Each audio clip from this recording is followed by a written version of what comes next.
Suite à cette petite phrase d'introduction, focalisez-vous sur l'entreprise. Montrez dans la lettre de motivation que vous connaissez l'entreprise. Cela veut dire que vous avez effectué des recherches en amont. N'utilisez pas uniquement les éléments, les informations simples que vous pouvez trouver en ligne.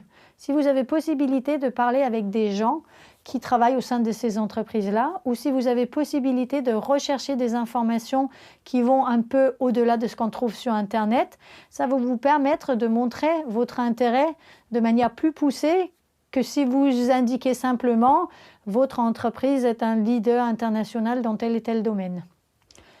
Si vous connaissez des gens au sein de l'entreprise ou si vous avez eu l'occasion de rencontrer des personnes pour faire des entretiens informatifs éventuels, mettez-le bien en évidence dès le début de la lettre. Très souvent, si on fait référence à quelqu'un, ça va faire en sorte que le recruteur va se sentir moins dans une situation de risque que si c'est un contact qu'on ne connaît absolument pas.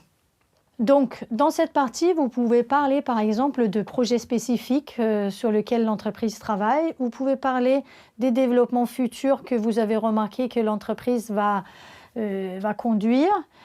Et si vous savez que l'entreprise est impliquée particulièrement dans tout ce qui est du bénévolat ou des projets à l'étranger, vous pouvez également le mentionner. Assurez-vous que dans cette partie, vous montrez bien votre intérêt spécifiquement pour cette entreprise-là. Lorsque vous avez rédigé cette partie-là, testez votre lettre en remplaçant le nom de l'entreprise avec le nom d'une entreprise concurrente. Si ça fonctionne pour les deux, ce n'est pas une bonne lettre parce que vous n'avez pas réussi à identifier quelque chose qui est particulier à cette entreprise-là. Attention par contre, dans cette partie, il ne s'agit pas de lancer des grandes éloges sur pourquoi vous êtes passionné et que l'entreprise, c'est la plus belle entreprise du monde. Le but, ce n'est pas de lancer des fleurs à l'entreprise, mais plutôt de montrer par des faits concrets pourquoi vous êtes attiré par cette entreprise.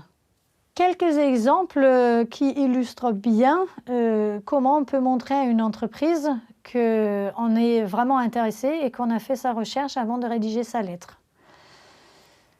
Par exemple, en lisant le Financial Times au mois de mars, l'article concernant votre expansion en Chine a attiré mon attention. Ce projet de développement sur la Chine m'intéresse particulièrement pour telle et telle raison. Ceci est possible lorsque vous avez une offre, lorsque vous faites une réponse à une offre, mais également, comme dans le cas concret, lorsque vous faites une candidature spontanée à une entreprise. Deuxième exemple, j'ai relevé avec l'intérêt votre offre d'emploi. La connaissance des outils que vous mentionnez m'est tout à fait familière. Et ensuite, il faudrait, dans la deuxième partie de la lettre, prouver pourquoi vous avez cette connaissance-là. C'est là où vous donnez quelques exemples concrets de votre expérience.